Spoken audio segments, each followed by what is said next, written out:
When we prepared last year's virtual service, I knew I wanted to do a time for all ages, to tell a wisdom story that would bring comfort and speak to the anxieties of young people and everyone during some very fast-paced changes.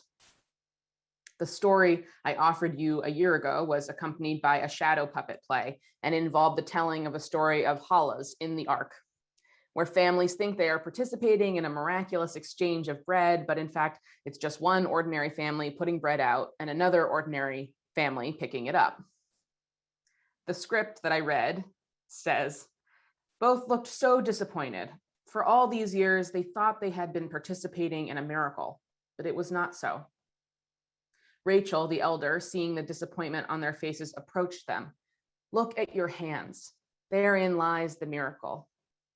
Your hands that made the bread, the offering, and your hands that received the gift, that's the miracle, the delight you got from one another, from supporting a neighbor and accepting help.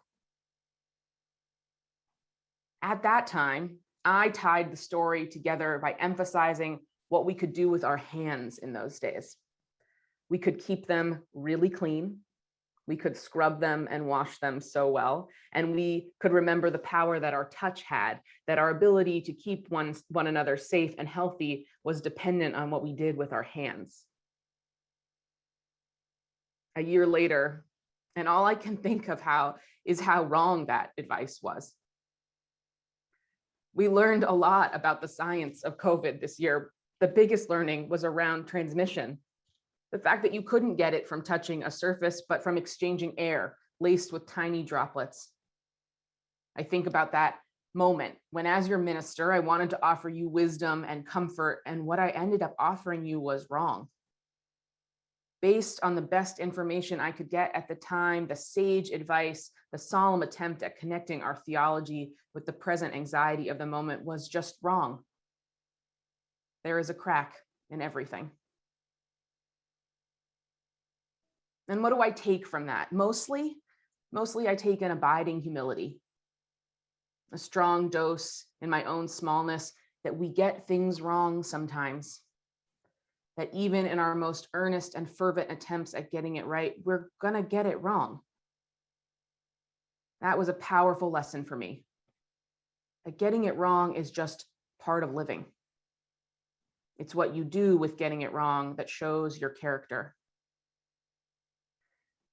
As the information came in about how to keep ourselves safe, and as the protocols changed and we debated and discussed best practices all day and all night, we adapted.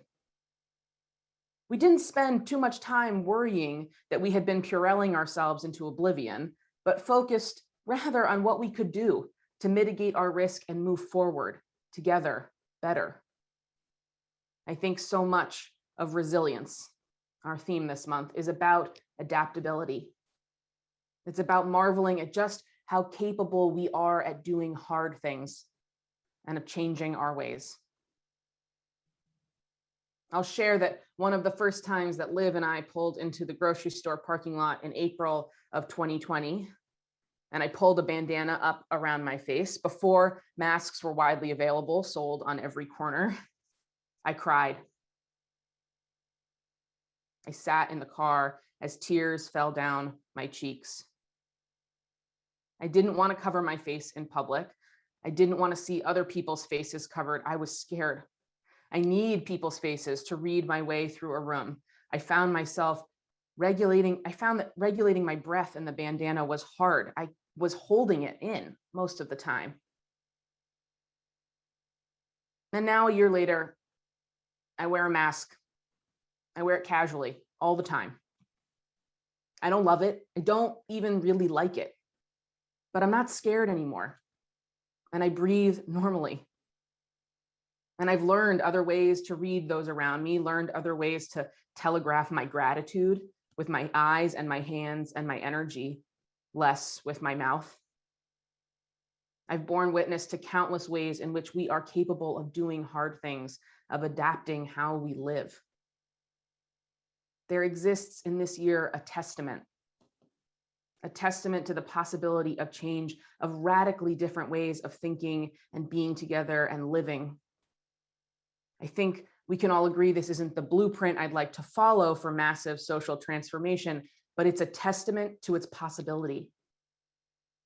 We can do hard things. We can live differently. We can be different to one another. And alongside that is another not so small truth. We have been getting things wrong all the time, all along. So we get it wrong and we can do hard things. Remember these humble truths as we face down the enormous challenges that tell us don't go back to normal. Normal never was. We will get it wrong and we can do hard things. We will survive the demands placed on us by climate catastrophe, by white supremacy, by unregulated capitalism. We have been getting it wrong and we can adapt. We have learned this year the depths of our resilience.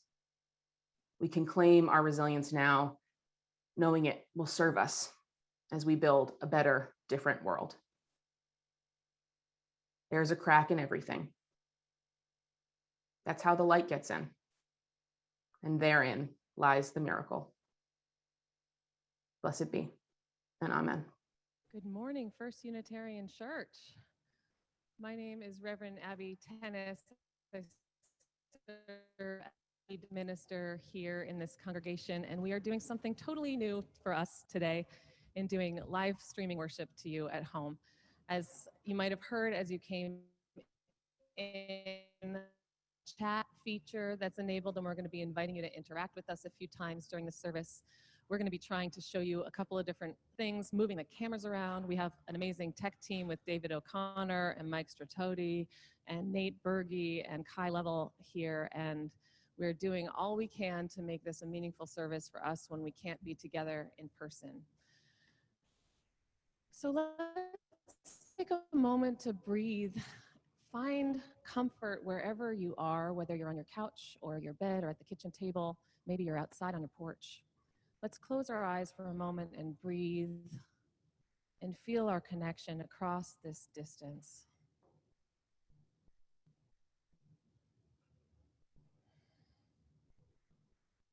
In spirit and online, I invite you to join me in saying the words, and by typing the words into your chat, I carry the flame, as our benediction. As we go forth today, may each one of us carry the flame of this community into our lives for the rest of the week, and may we join together next week. My friends, I carry the flame with you. We'll see you soon. May it be so, and amen.